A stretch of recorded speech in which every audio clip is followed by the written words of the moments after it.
बिस्मिल्लाहिर्रहमानिर्रहीम। अस्सलाम वालेकुम ब्यूटीफुल यूट्यूब फैमिली, कैसे हैं आप सब? उम्मीद करती हूँ अच्छे से हैं। मेरी दुआ है खुश रहें, आबाद रहें, हंसते मुस्कुराते रहें। जो आप लोगों की दिली मुरादें हैं वो ज़रूर पूरी हों और आप लोगों का परमानेंट रीयूनियन भी जल्दी हो। आप लोगों के पर्सन आप लोगों के पास बेहतरीन इंसान बन के वापस आएँ और आपकी ज़िंदगी में खुशहाली, इत्मीनान, सुकून, मोहब्बत, चाहत सब कुछ आए। आमीन। थैंक यू सो मच आपके प्यार का, आपकी मोहब्बतों का। और आज की रीडिंग में हम देखेंगे कि आपके पर्सन आपको लेकर क्या फ़ील कर रहे हैं, क्या एक्शन होगा उनका, और थर्ड पार्टी और आपके पर्सन के बीच में क्या चल रहा है।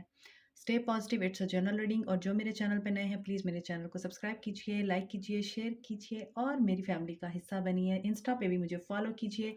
ये एक जनरल रीडिंग होती है और इस रीडिंग में हर मैसेज आपके साथ रेजोनेट नहीं करता, तो जो करता है उसे रखिए, जो नहीं करता उसे जाने दीजिए। इसके अलावा ये हर इंसान के लिए है, मैरिड, अनमैरिड, फीमेल और मेल, सबके लिए। ठीक है, स्टार्ट करते हैं आपकी reading.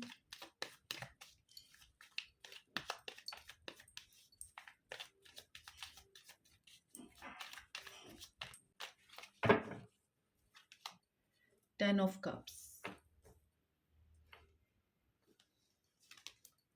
Two of cups, devil, night of wands,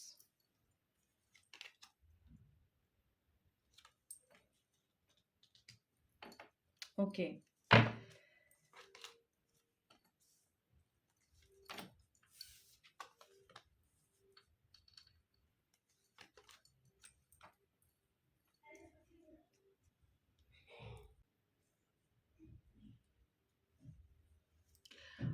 okay, if you can see, यहाँ पे नज़र आ रहा है आपके पर्सन कैंसर, पाइसिस, स्कॉर्पियो हो सकते हैं। कैप्रिकॉर्न एनर्जी बहुत स्ट्रॉन्ग है और एरीज, लियो, सैज हो सकते हैं। जेमिनाई बहुत स्ट्रॉन्ग है यहाँ पे, और कैप्रिकॉर्न, टॉरस, वर्गो है। कैंसर, पाइसिस, स्कॉर्पियो है। तो यहाँ पर एक्वेरियस, लिब्रा, जेमिनाई नहीं है, सिर्फ जेमिनाई एनर्जी है। ऐसा नज़र आता है कि आपके पर्सन और आपके दरमियान जो प्यार का एक रिश्ता था, मोहब्बत का एक रिश्ता था, आप लोगों का रिश्ता बहुत ज़्यादा हारमोनियस था, बैलेंस था, बहुत प्रोटेक्टिव था ये रिश्ता। और इस रिश्ते में आप इन पर्सन के साथ या तो मैरिड हैं या फिर आपकी शादी फिक्स हो गई थी, और बहुत ही ब्यूटीफुल रिलेशनशिप नज़र आ रहा है। बॉन्ड आपका बहुत खूबसूरत नज़र आ रहा है इस पर्सन के साथ। लेकिन इस रिश्ते में आ गए कुछ डेविल टाइप लोग या एनर्जीज, क्योंकि यहाँ पे लग रहा है कि किसी ने आपके रिश्ते में डेविलिश रोल प्ले किया है। और आपके पर्सन आपको दिखाते तो ये थे कि वो सिर्फ आपके साथ मोहब्बत में है, आपके साथ रिलेशनशिप में है, आपको बहुत ज़्यादा एडमायर करते हैं, आपको बहुत ज़्यादा प्यार करते हैं। मगर यहाँ पे लगता है कि इस पर्सन की एनर्जी में स्टेबिलिटी नहीं थी। ये पर्सन हमेशा आपको इन एंड आउट ही रहा है और हमेशा कभी आ गया, कभी चला गया, कभी आपके साथ बहुत ज़्यादा वार्म फीलिंग दी आपको, कभी आपको बहुत ज़्यादा कोल्ड फीलिंग दी। और इस पर्सन ने हमेशा ही ये रिश्ता बैक एंड फोर्थ रखा है। इस रिश्ते में कोई स्टेबिलिटी नज़र नहीं आ रही है, बहुत ज़्यादा डिस्टॉर्शन नज़र आ रहा है, टर्बुलेंस नज़र आ रही है। Trouble in paradise, you know, paradise थी, इस पैराडाइज को हेल बनाया गया है। चाहे वो डेविल एनर्जीज का रोल था, एक्सटर्नल फैक्टर्स का रोल था, या फिर आपके अपने पर्सन की प्लेयरिश एंड फ्लर्ट नेचर थी। डेविल के साथ नाइट ऑफ वॉन्ड्स है। इसका मतलब यह है कि आपके person, he is not a loyal man, he is not an honest man. ये हमेशा ही आपको शो कुछ कराते रहे हैं, बट इन रियलिटी ये कुछ और थे। इन रियलिटी ये प्लेयरिश थे और आपके सामने ये बहुत ज़्यादा मासूम और बहुत ही अच्छे और नाइस बनते थे। यहाँ पे ऐसा लग रहा है कि आपके पर्सन और आपके दरमियान बहुत ज़्यादा कोडिपेंडेंसी हो गई थी। आपके पर्सन, आपकी तरफ से लगता है कि बहुत मोहब्बत थी, प्योरिटी थी, ऑनेस्टी थी, लॉयलिटी थी, लेकिन आपके पर्सन की तरफ से लस्ट थी। ये इसकी वजह से आपकी तरफ एडमायर होते थे। फिज़िकल अट्रैक्शन की वजह से हमेशा ये आपकी तरफ आते रहे हैं और अपना मतलब पूरा हो जाने के बाद वापस जाते रहे हैं। इस पर्सन के अंदर आपके लिए ऑनेस्टी नज़र नहीं आती। I am sorry. At present इस वक़्त जो सिचुएशन है वो ये है कि अभी आपके पर्सन आपके साथ दोबारा नई शुरुआत करना चाहते हैं, न्यू बिगिनिंग की एनर्जी में हैं। या तो फैमिली को मना चुके हैं या फिर फैमिली बनाना चाहते हैं आपको, और आपकी तरफ वापस आना चाहते हैं, आपको लव ऑफ़र देना चाहते हैं आपके पर्सन। क्योंकि इन्होंने चॉइसेस के दरमियान डिसीजन ले लिया है। जिस चॉइस को इन्होंने पहले ऑप्ट किया आपको छोड़कर, उस चॉइस की तरफ से इन्हें कोई ऐसी चीज़ पता चली है, बात पता चली है, क्योंकि देखें ना, यहाँ पे सारी फायरी एनर्जी है और यहाँ पर डेविल है, यहाँ पे लवर्स है। ये लोग जिस तरह से खड़े हैं और ये लोग जिस तरह से खड़े हैं, ये दोनों ही बेसिकली दिखा रहे हैं कि आप दोनों के रिश्ते में जो सबसे ज़्यादा प्रॉब्लमैटिक चीज़ थी वो डेविल था। लवर्स एक बहुत खूबसूरत कार्ड होता है, बैलेंस्ड रिलेशनशिप का कार्ड है, परफेक्ट हार्मोनियस रिलेशनशिप का कार्ड है। इस रिलेशनशिप में आप दोनों एक दूसरे को बहुत ज़्यादा म्यूचुअली अंडरस्टैंड करते हैं। परफेक्ट रिलेशनशिप होता है ना, आइडियल रिलेशनशिप, इसमें आप एक दूसरे को अंडरस्टैंड भी करते हैं, एक दूसरे को फील भी करते हैं, एक दूसरे के साथ भी खड़े होते हैं। जैसे ये वुमेन यहाँ पे एंजल्स की तरफ देख रही है और ये पर्सन सामने की तरफ देख रहा है। तो इसका मतलब ये है कि आप बहुत स्पिरिचुअल हैं जो मेरे व्यूअर्स हैं, लेकिन आपके पर्सन जो हैं वो स्पिरिचुअल नहीं हैं।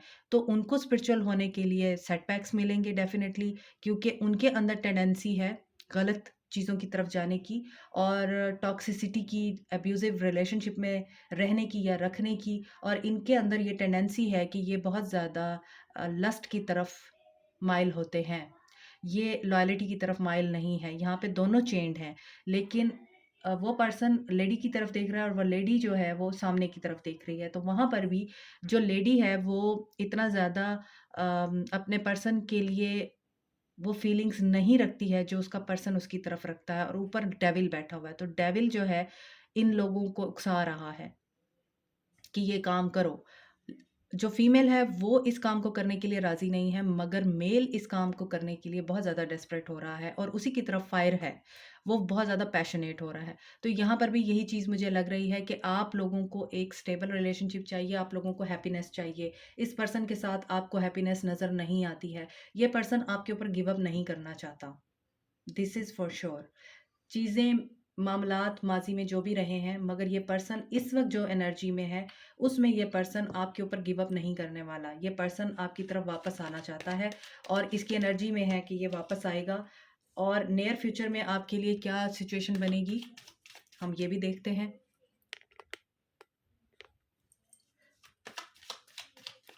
थर्ड पार्टी के साथ इनका कर्मा चल रहा है।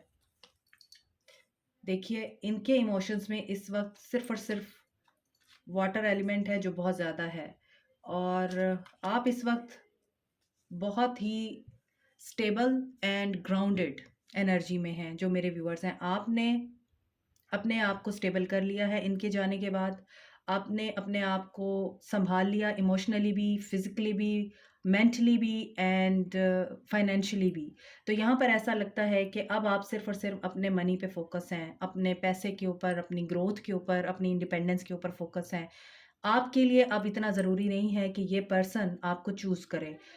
कहीं न कहीं आप ये चाहते हैं कि इसके साथ शुरुआत हो जाए, मगर आपको फ्यूचर सिक्योर होता हुआ नज़र नहीं आता इस पर्सन के साथ, और मुझे भी नज़र नहीं आ रहा। ये पर्सन आएँगे आपकी तरफ, हो सकता है आप डिफेंसिव मोड में आ जाएँ। आप इनको रेज़िस्ट करें, आप इनके प्यार का जो कप है उसको रिजेक्ट कर दें।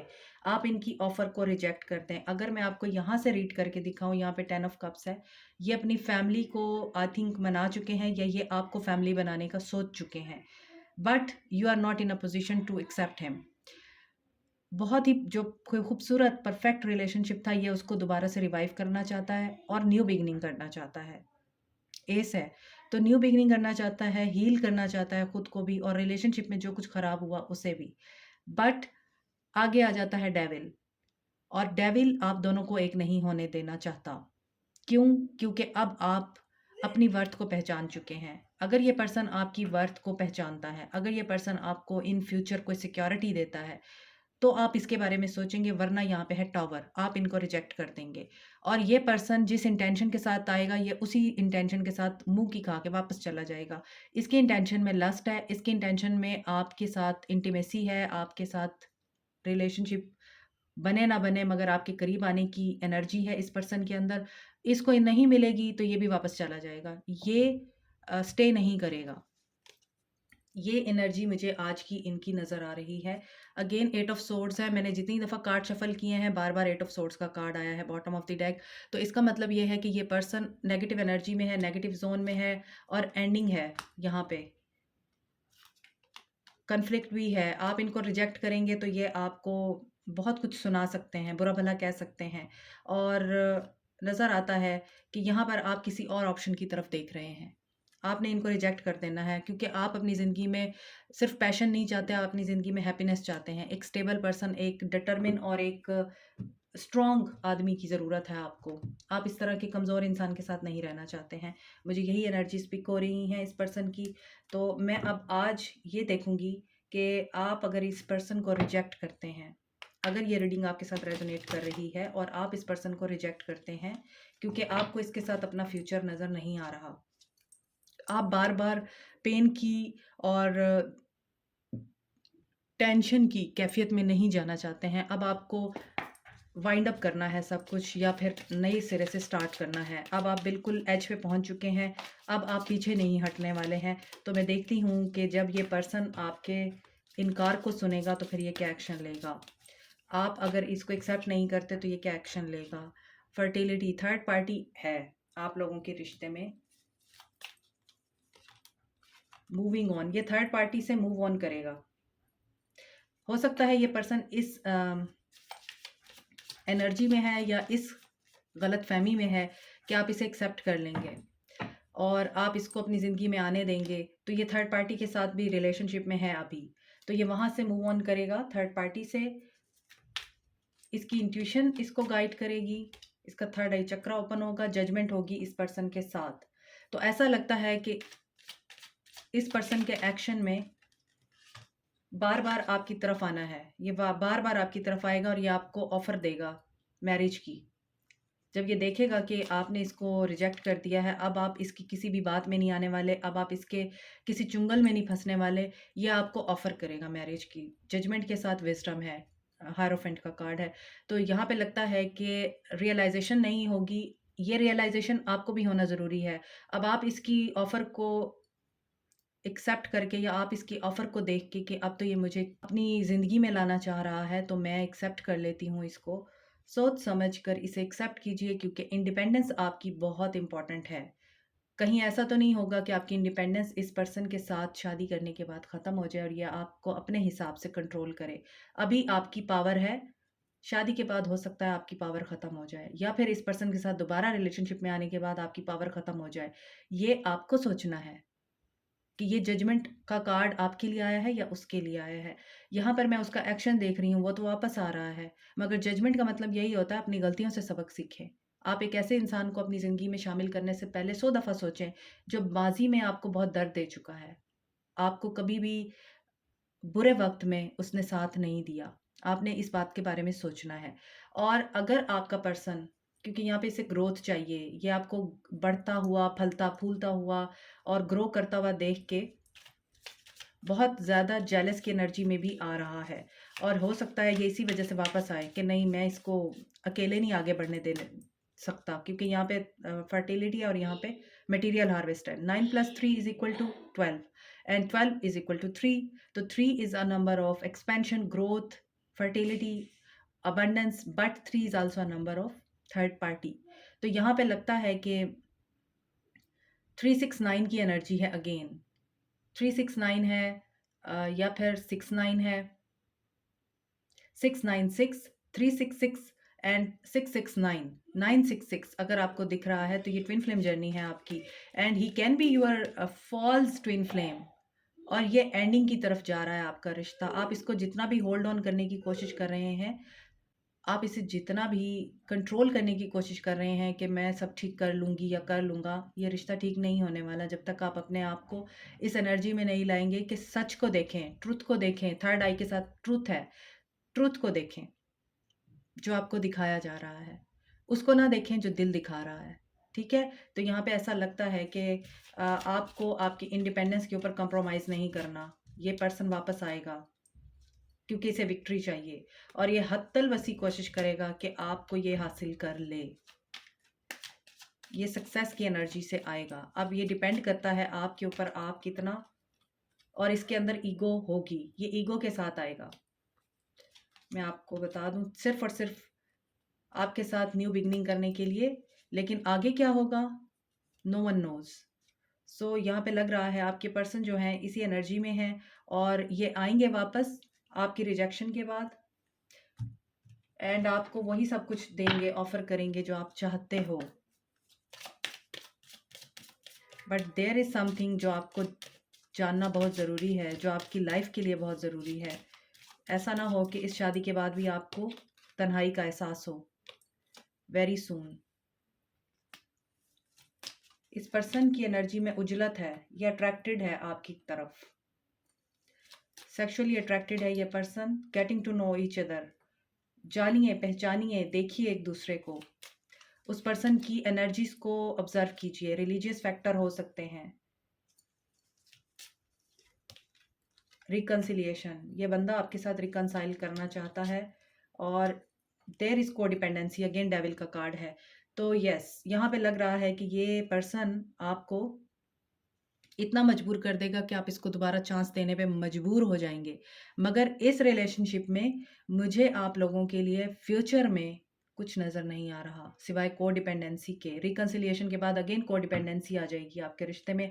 फिर वही रोना धोना, फिर वही तकलीफ, फिर वही मार धाड़, फिर वही गाली गलौज, और फिर वही इंतज़ार। अभी इस बंदे को आपकी अट्रैक्शन है, अभी इस बंदे को आपका बहुत ज़्यादा चार्म है जो इस बंदे को माइल कर रहा है आपकी तरफ। लेकिन आपको चाहिए कि अगर आप इनसे मीटअप करते हैं तो आप इनको ऑब्जर्व कीजिए, आप इनकी इंटेंशंस को पढ़ने की कोशिश कीजिए, और उसके बाद बॉडी लैंग्वेज अगर आप नहीं जानते हैं तो आप इनको एटलीस्ट टेस्ट कर सकते हैं। इतना तो रिलेशनशिप होगा ही आपका इनके साथ, तो वो करने के बाद ही आप अपनी ज़िंदगी का फैसला कीजिए। Okay, this is it for you today. Like, share, subscribe, comment, press the notification button and bell icon also. Thank you so much, take care, bye.